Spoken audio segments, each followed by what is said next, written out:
Thoughts on God, Leo Tolstoy. God is for me that after which I strive, that in striving after which consists my life, and who therefore for me is, but is necessarily such that I cannot comprehend or name him. If I understood him, I should have reached him, and there would be nothing to strive after, there would be no life. But, and this seems a contradiction, though I cannot understand nor name him, yet at the same time I know him and the direction towards him, and even of all my knowledge this is the most certain. I do not comprehend him, yet at the same time I am always anxious when I am without him, and am not anxious only when I am with him.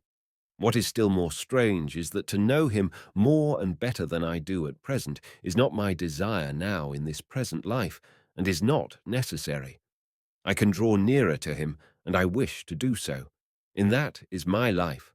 But such drawing nearer in no way increases, and cannot increase my knowledge. Every endeavor of the imagination to know him more definitely, for instance as my creator or as a merciful being, removes me farther from him, and prevents me drawing nearer to him.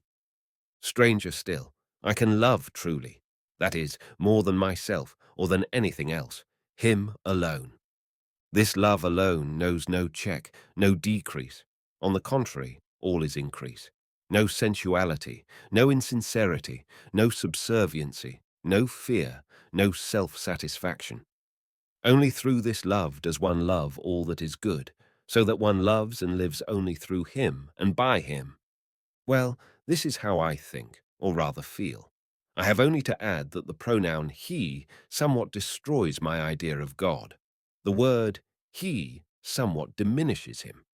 It is astonishing how I could fail to see the indubitable truth that behind this world and our life in it is someone, something, that knows why this world exists and why we, in it, like bubbles in boiling water, rise, burst, and disappear.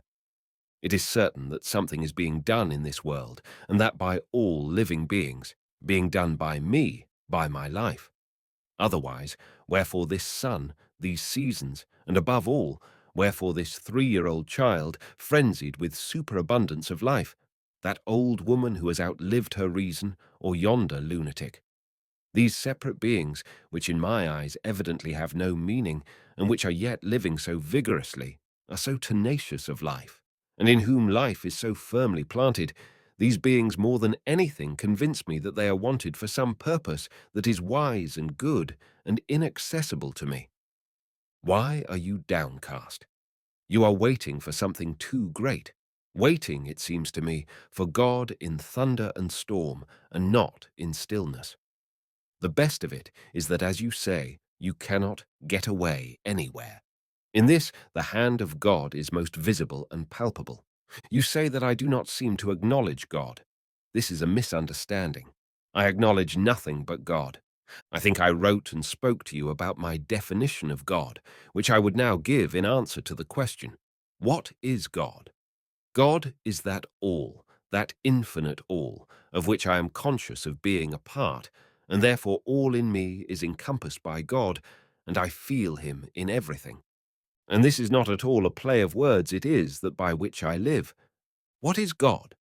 Wherefore God? God is that unlimited, all which I know within myself in a limited form. I am limited. God is infinite. I am a being which has lived 63 years. God lives eternally. I am a being which reasons within the limits of its understanding. God reasons without limit. I am a being which loves sometimes a little. God loves always infinitely. I am a part. He is all. I cannot understand myself otherwise than as a part of him. Somehow, while praying to God, it became clear to me that God is indeed a real being, love, is that all which I just touch and which I experience in the form of love.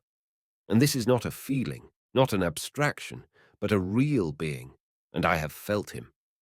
All that I know because there is a God, and because I know him. Only upon this can one firmly base one's relations, both with other men and with oneself, as well as with life outside space and time. Not only do I not regard this as mystical, but I hold the opposite view to be mystical, whereas this is the most intelligible and accessible reality. To the definition of God, I find it necessary to add that of Matthew Arnold, which I have kept in mind as expressing one aspect, and that the chief, in which God presents himself to us. Matthew Arnold deduces his definition from the Old Testament prophets, and indeed, for the time previous to Christ, it is sufficiently complete. God is that eternal, infinite, not ourselves, which makes for righteousness. One may call it the law of human life, the will of God in relation to that part of men's life which is in their power. I say that this definition was sufficient up to the time of Christ, but by Christ it has been revealed to us that the fulfillment of this law, besides its external obligation to human reason, has also another and more simple inner motive which penetrates all man's being, namely love. Love, not of wife or child or country, but love of God. God is love. Love of love, that same feeling of kindness, sympathy, and joy of life, which constitutes man's natural, blissful, true life, which knows no death. One knows God, not so much through reason, nor even through the heart, but through one's feeling of complete dependence on him, akin to the feeling experienced by an unweaned child in the arms of its mother. It does not know who holds it, warms it, feeds it, but it knows that there is this someone, and more than knows, it loves that being. Formerly I witnessed the phenomena of life without thinking whence they came or why I witnessed them. Subsequently, I realize that all that I see is the outcome of light, which is understanding, and I was so glad to have brought everything into harmony that I was quite satisfied in acknowledging the understanding alone to be the source of everything. But after that, I saw that the understanding is a light which reaches me through a kind of dim glass. I see the light, but its source I do not know, yet I know that the source exists. This same source, which is the source of the light that enlightens me, a source I do not know, but the existence of which I do know, is God. To love means to desire that which the one we love desires. But men desire opposite things, whereas that only can be loved which desires one and the same thing. One and the same thing is desired only by God. To love God means to desire that which he desires, and he desires universal welfare. Brethren, let us love one another. He that loveth is born of God, and knoweth God, because it is written, God is love, but we ought to say, love is God. But also God is love. That is, we know God only in the form of love, and love is God. That is, if we love, we are not gods, but God. Yes, love is God. Love. Love him who has caused thee pain, whom thou hast blamed, disliked.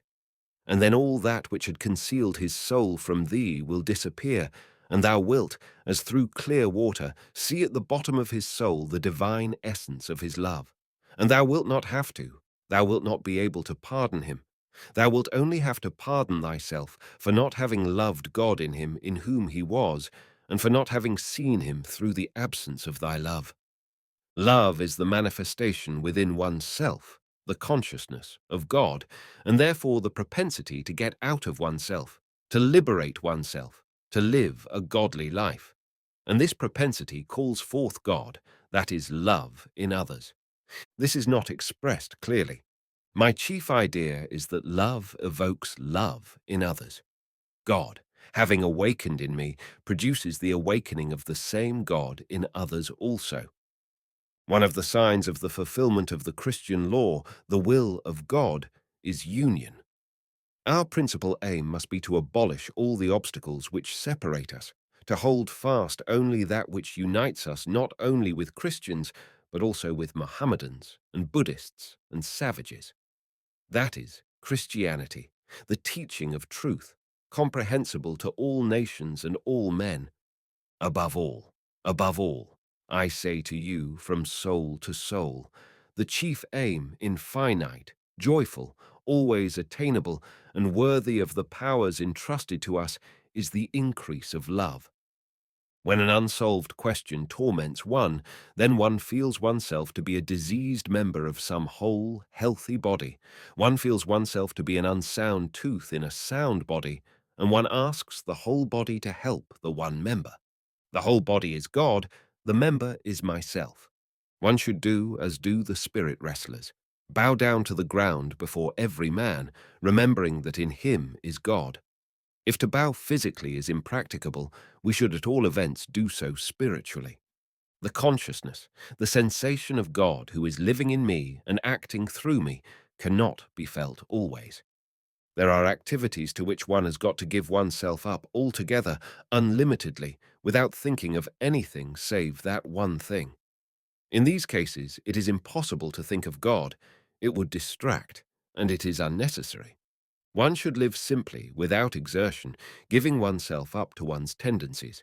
But the moment there arise inward doubt, struggle, despondency, fear, ill will, then immediately, recognizing in oneself one's spiritual being, recognizing one's connection with God, one should transport oneself from the material into the spiritual region, and that not in order to escape the work of life, but on the contrary, to gather strength for its accomplishment, for the victory over, the mastering of the obstacle. Like a bird, to advance on one's legs with folded wings, but the moment an obstacle is encountered, then to unfold one's wings and fly up, and one finds relief, and one's burden disappears. This is what has happened to me. I began to think more and more abstractedly about the problems of life. In what does life consist?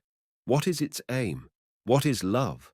And I got farther and farther away, not only from the Old Testament conception of God the Creator, but also from the conception of Him as a Father, the righteous source of all life, and of my own being. And the devil ensnared me, and it began to enter my mind that it is possible, and especially desirable, for union with the Chinese Confucians, with the Buddhists, and our own atheists and agnostics, altogether to avoid this conception. I thought it was possible to restrict oneself to the conception and acknowledgement of that God only which is in me, without acknowledging any God apart from that, without acknowledging the one who has implanted in me a particle of himself. And strange to say, I suddenly began to feel dull, depressed, and alarmed. I did not know the cause of this, but I felt that I had suddenly undergone a dreadful spiritual fall, had lost all spiritual joy and energy. And then only did I comprehend that this had happened because I had deserted God. Aid, I began to think, and strange to say, to guess whether there be a God or not, and I found him, as it were, afresh. And I was filled with such joy, and such a firm assurance did I gain of him, and of the possibility and duty of communion with him, and of his hearing me, and my joy grew so great that all these last days I have been experiencing the feeling that something very good has come to me, and I keep asking myself, why do I feel so happy? Yes, God. There is a God, and I need be neither anxious nor afraid, but can only rejoice. I am afraid that this feeling will pass away, will grow dull, but for the present it is very joyous. It is as if I had been within a hair's breadth of losing, nay, had thought that I had actually lost the being dearest to me, and yet had not so lost him, but had only realized his priceless worth.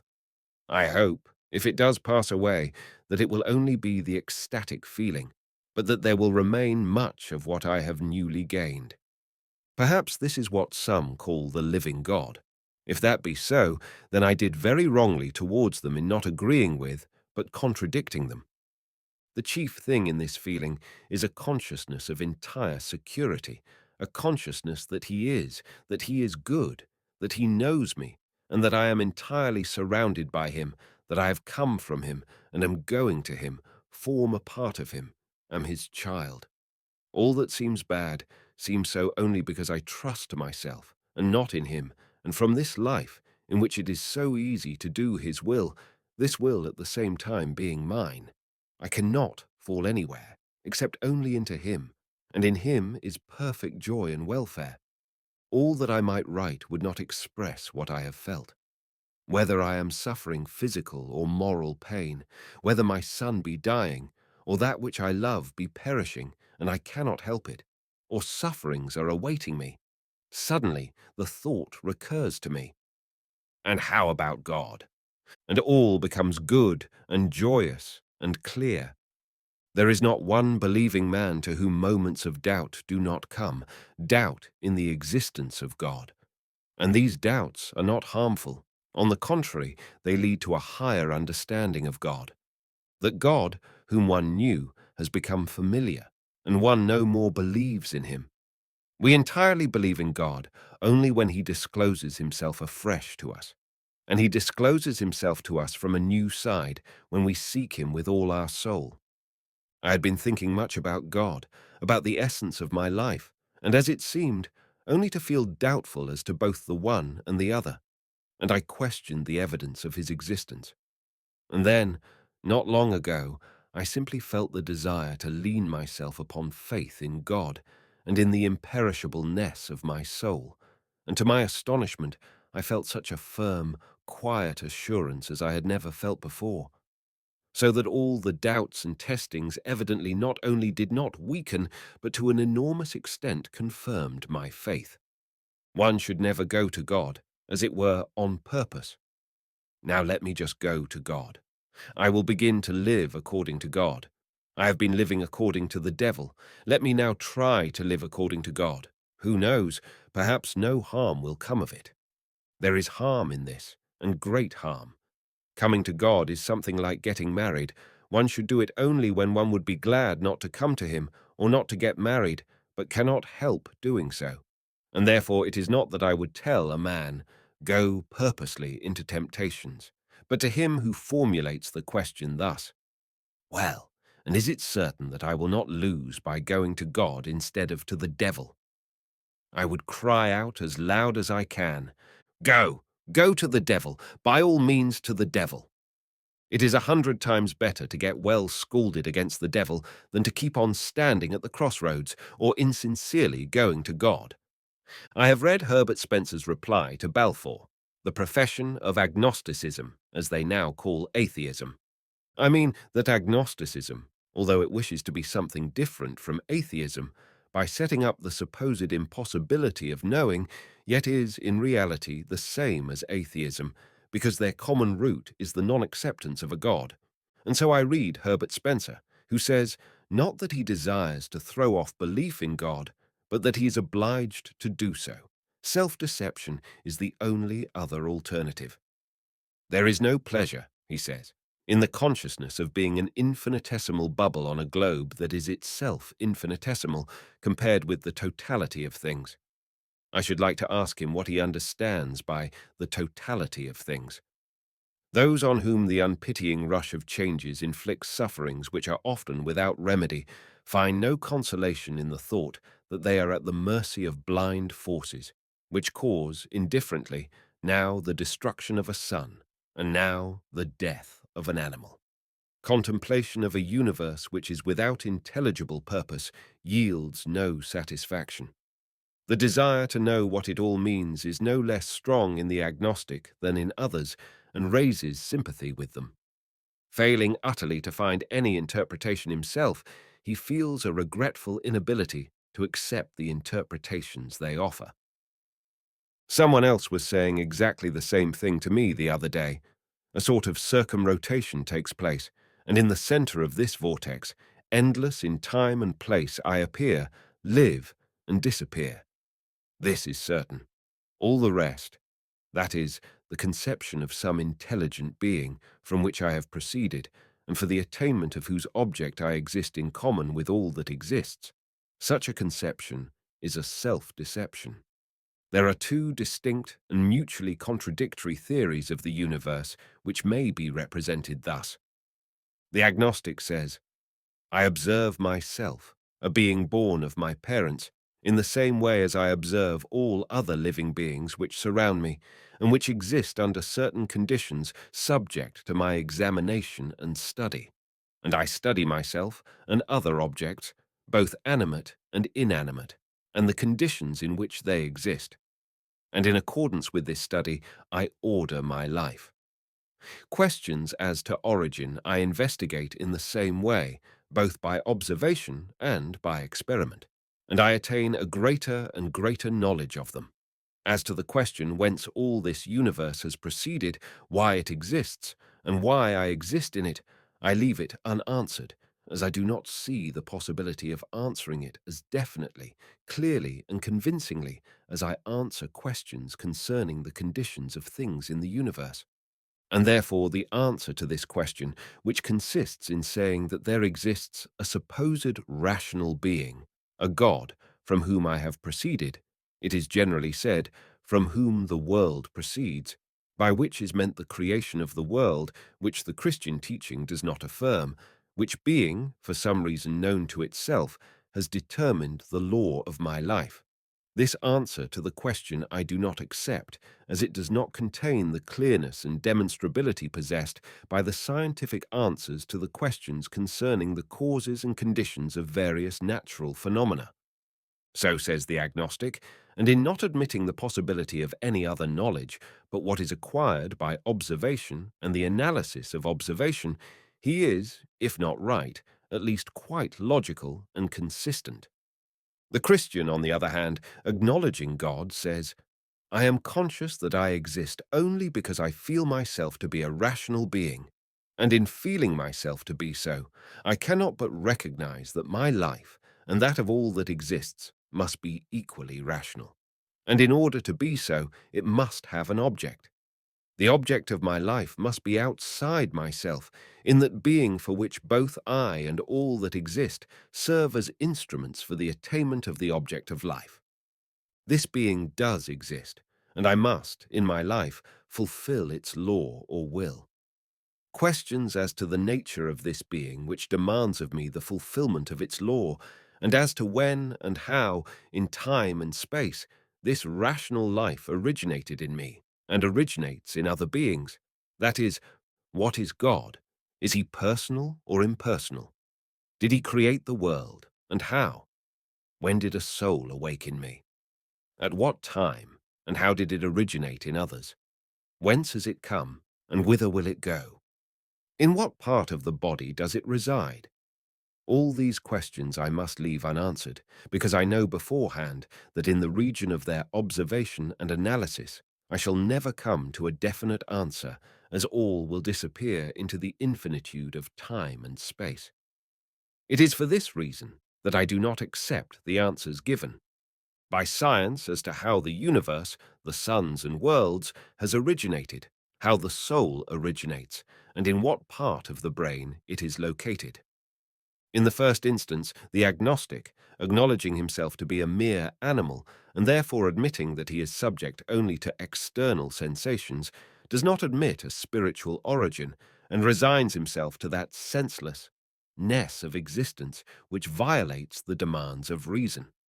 In the second instance, the Christian, acknowledging himself to be only a rational being, and therefore accepting only that which corresponds to the demands of reason, does not acknowledge the adequacy of the data of external experience and considers those data fantastic and erroneous. Both are equally right, but the difference between them, and an essential one, lies in the fact that according to the former conception, everything in the universe is strictly scientific, logical and rational, except the meaning of the life itself of man and the whole universe. And they have no meaning. And consequently, from such a conception, there may proceed very many interesting and amusing considerations, but notwithstanding all efforts to the contrary, nothing necessary for guidance in life.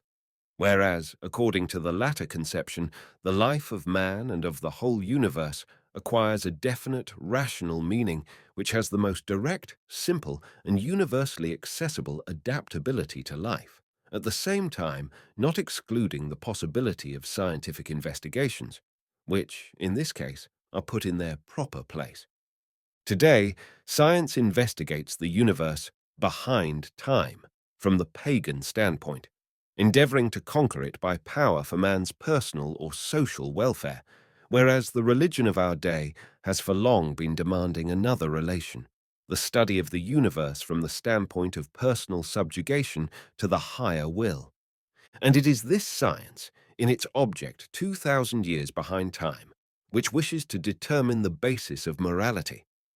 One of the superstitions that most confuse our metaphysical conceptions is the superstition that the world was created, that it arose out of nothing, and that there is a God creator. In reality, we have no ground for imagining a God creator, nor any necessity. The Chinese and Indians have no such conception, and moreover, a creator, a providence, is incompatible with the Christian God Father, God Spirit. The God who is love, a particle of whom lives in me, constitutes my life, and the manifestation and avocation of this particle constitutes the meaning of my life. God the Creator is indifferent and allows suffering and evil. God the Spirit delivers from suffering and evil and is always perfect welfare. A God Creator there is not. There is myself acknowledging the universe through the faculties given me and inwardly recognizing my Father God. He is the origin of my spiritual self. The external world is only my limit. People often speak of the evil which God causes to men. For instance, when they are overcome with grief at the loss of one they love, and while so saying and thinking, they imagine that they believe in God, and they pray to Him. God does evil, and if God does evil, He is not good, not love, and if He is not good, then He does not exist. This comes of people being so certain that what they do wrongly is not only good, but excellent, as when they affirm that to give all one's love to one's children is very good. Then, when they experience the evil, which is only the result of their own mistakes, their own sins, they blame not themselves, but God. And therefore, in the depth of their soul, they acknowledge God to be evil, that is, deny Him, and therefore do not receive consolation from Him. It is into God one must penetrate. There only can one unite with others. The moral law, being founded on phenomena of life, will always be local, temporary, casual, and above all, doubtful. Whatsoever general reasons may be put forward why I should act thus, and not otherwise in this indefinite universe, I will always find, or will feel, the existence of other yet more general reasons which will overthrow the demands put before me, and so on to infinity. And therefore no temporary law, not founded upon the relation to the infinite, can ever be certain. Only such a relation to the universe, or to the mind of the universe, to God, from which flows a certain continual direction of conduct, can be the basis of morality. And so has it always been, and so it is. Nothing better proves the existence of God than the attempts of the evolutionists to accept morality and deduce it from the struggle for existence. It is obvious that morality cannot emanate from struggle, and yet they feel that we cannot do without it, acknowledge its existence, and endeavor to deduce it from their own propositions, though to deduce it from the theory of evolution is as strange, or even more so, and illogical as to deduce it from the ordinances given by the Hebrew God on Sinai. Their mistake, which consists in denying the consciousness of one's spiritual self as a product of God, a particle of Him, without which there can be no rational view of life. This mistake forces them to admit an unjustifiable and even contradictory mystery, to admit, in the form of morality, that same God whom they have excluded from their view of life. The other day a Frenchman asked me, would it not be sufficient to base morality upon righteousness and beauty? Again, that same God, whom they are afraid to name.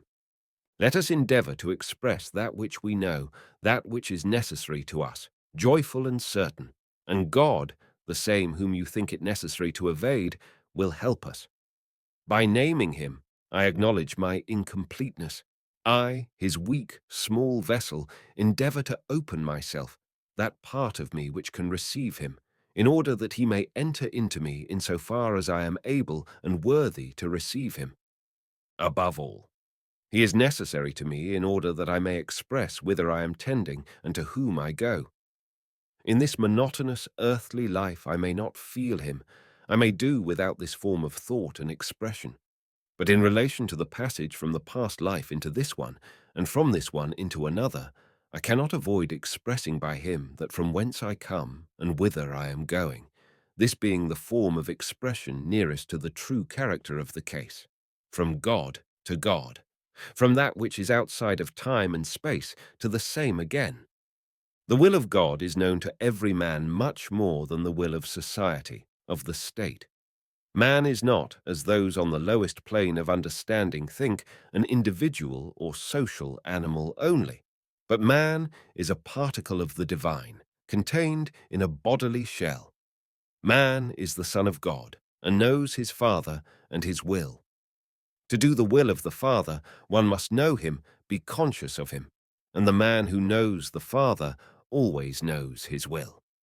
Ignorance of his will is produced not by the impossibility of knowing it, but by the non-fulfillment of the two first requirements of Christ, from the non-acknowledgement of the insignificance of the personal life, and from not denying it.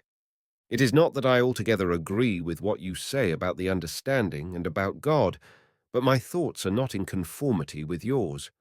I do not say that I agree, because in speaking about these matters it is often difficult to express accurately what one thinks, and words may say too much or too little, and therefore it is never possible to admit that a certain way of formulating completely corresponds to one's conception. But I see that we think and feel in the same direction, and this gives me great pleasure. It is impossible not to think about these matters, but each of us involuntarily thinks in his own way. To formulate one's thoughts in the way it has been done in various creeds is not only useless, but may be dangerous. It is possible and necessary to formulate deductions which are applicable to life, as did Moses. Thou shalt not kill, or Christ. Resist not evil. I repeat, however, that I think in the same direction, and quite agree with you that the understanding is attainable in proportion to one's purity, humility, and love. Striving towards God, towards the purity of the divine essence in me, towards that life for which this is here purified, I indirectly, somehow, attain more surely and more exactly both the general and my own welfare, without hurry, without doubt, and with joy. And help me, God. Father, help me to fulfill thy law in all humility, purity, and love, and to find therein a perpetual source of joy. Lord, take me, teach me, enter into me, be one with me, or destroy me. Without thee I will not, I cannot live. There is no life without thee, Father. I like to address God. If there were no God, the call into empty space were in itself good. From such an appeal, all those weaknesses of vanity, self-complacency, self-interest, from which it is hardly possible to be free when appealing to men, are absent. So help me, Father, to be ready to pass for a fool, a deceiver, to know that in any case one will so pass, to dirty one's hands in order not to be afraid of grasping dirty things, and then to live not for reputation in the world. It is easy to say all this, but when one has been used to live for reputation and wishes to give it up, there is nothing to live for except God. It is a vicious circle. If one lives to God, one will disregard the opinion of men. If one disregard the opinion of men, one will learn to live for God. There is nothing else to live for. No living man will ever fulfill the will of God perfectly. But because we see and know the impossibility of complete fulfillment, it does not follow that we should determine beforehand to fulfill it incompletely, partially. This is a most common, dreadful sin. But we should, on the contrary, incessantly and always strive for its complete fulfillment. Seek ye first the kingdom of God. The desire for good is not God, but only one of his manifestations, one of the sides from which we see God. God manifests himself in me by the desire for good. The God contained in man at first seeks to free himself by expanding, enlarging the being in whom he is contained. Then, realizing the unsurmountable limitations of that being, he seeks to free himself by emerging from it and enveloping other beings. The rational being is not containable by the life of the individual, but the moment it becomes rational, seeks to emerge from that life. The Christian teaching shows to man that the essence of his life is not his separate being, but God, contained in this being. And God is recognized in man through reason and love. Above all, the desire for personal welfare, self-love, exists in man only while reason has not awakened in him. As soon as reason has awakened, it becomes clear to man that the desire for the welfare of himself, his separate being, is fruitless, because welfare is unrealizable for the separate, inert being. As soon as reason appears, the desire for only one kind of welfare becomes possible, universal welfare. For in universal welfare there is no strife but union, no death but the transmission of life. God is not love itself, but in unrational beings he manifests himself in self-love, in rational beings in universal love. Nature, it is said, is economical with her forces. With the least effort she attains the greatest effects. So also with God. To establish on earth the kingdom of God, unity, mutual service, and to destroy enmity, God does not need to accomplish it himself. He has implanted in man his reason, which liberates love, and all that he desires will be done by man. God does his work through us. Time does not exist for him, or exists only in eternity. Having implanted in man rational love, God has done all. Why has he done it thus, through man, and not through himself? The question is futile, and would never have suggested itself were we not all perverted by the absurd superstition of the creation of the world by God.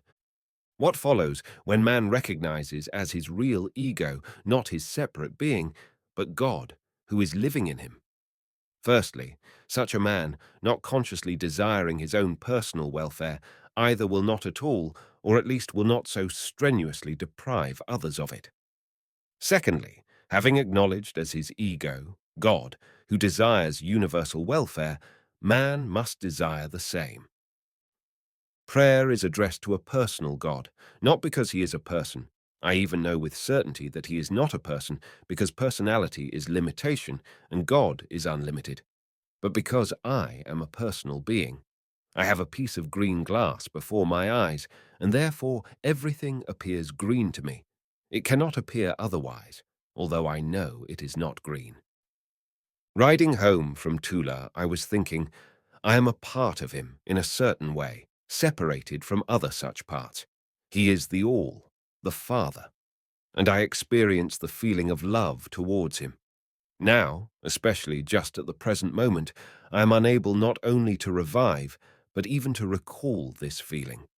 And yet it was so joyful that I said to myself, well, I thought I should no more experience any new feeling, and now I have learned a wonderful, blissful new feeling. Yes, feeling, that is the word. It is said that God should be conceived as a personality. This is a great misunderstanding. Personality is limitation. Man feels himself a personality only because he is in contact with other personalities. If he were alone, he would not be a person. These two conceptions, the external world, other beings, and our own personality, mutually define one another. If there were not the world of other beings, man would not be conscious of his own personality, nor realize the possibility of the existence of other beings. And therefore a man in the world cannot conceive himself otherwise than as a person. But how can we say of God that he is a person? Herein lies the root of anthropomorphism. We can only say of God that which Mahomet and Moses said, that he is one. But there can be no notion of number in relation to God.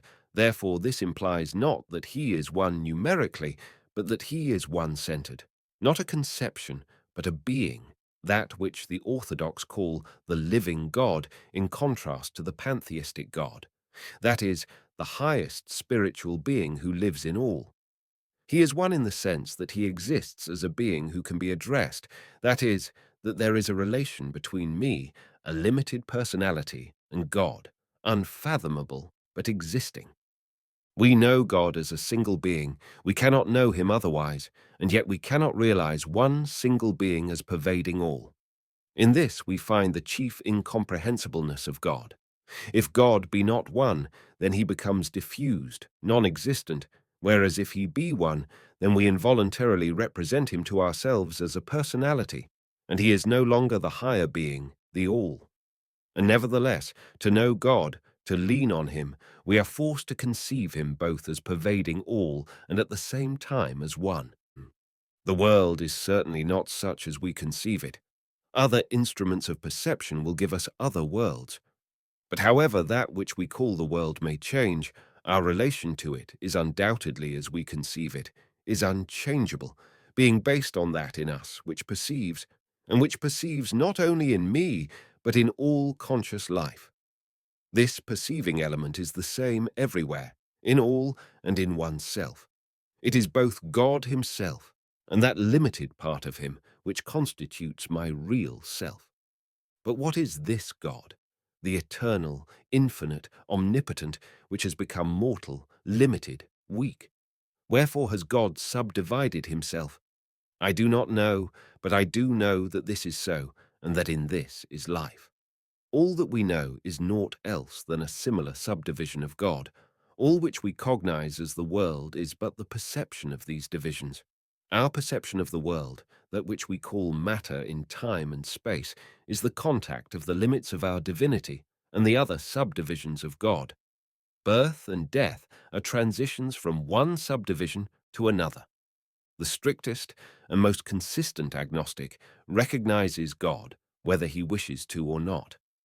He cannot but recognize that his existence and the existence of the whole world has some sense, inaccessible to him, and that there is a law of his life, a law to which he can submit and from which he can deviate. It is just this recognition of a higher sense of life, inaccessible to man, but necessarily existing, and of the law of one's life, which is the recognition of God and his will. And such a recognition of God is much firmer than the belief in God as Creator, Trinity, Redeemer, Ruler, etc. To believe so is to have dug through the rubble to the solid rock and to have built the house thereon.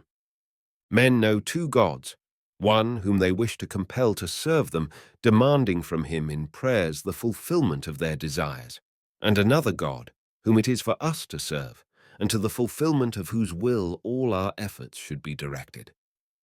Just now, having found myself alone after my work, I asked myself what I should do next, and being free from any personal desires, except the physical demands which are felt when one desires food or sleep, I felt most vividly the joy of the consciousness of the will of God, of requiring and desiring nothing but to fulfill that which he wishes. This feeling was evoked by the question which I put to myself in solitude and quiet: who am I? What am I? And the answer came of itself so clearly: whoever and whatever thou art sent by someone to do something. Well then, do it. And so joyously, so well did I feel my fusion with the will of God. What am I here, abandoned in the midst of this world? To whom shall I turn? From whom shall I seek an answer? From men? They do not know. They laugh. They do not wish to know. They say, that is nonsense. Do not think about it. Here is the world and its attractions. Live. But they shall not deceive me. I know that they do not believe what they say. They too, like me, are tormented and suffer from the fear of death, of themselves, and of Thee, Lord, whom they do not wish to name. I too, for long did not name Thee, and I too did the same that they do. I know this deception, and how it oppresses the heart, and how terrible is the fire of despair which is concealed in the heart of him who does not name Thee. However much they strive to quench it, it will burn up their heart as it used to burn mine. But Lord, I named Thee, and my sufferings ceased. My despair has passed. I hate my weakness. I seek thy way, but I do not despair. I feel thy nearness, feel thy help when I walk in thy ways, and thy pardon when I stray from them. Thy way is clear and plain, thy yoke easy, and thy burden light. But I have long wandered outside thy ways. Long in the abominations of my youth have I proudly flung off every burden, freed myself from every yoke, and untaught myself to walk in thy ways.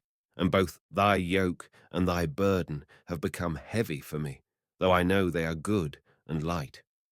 Lord, pardon the errors of my youth, and help me to bear thy yoke as joyfully as I accept it.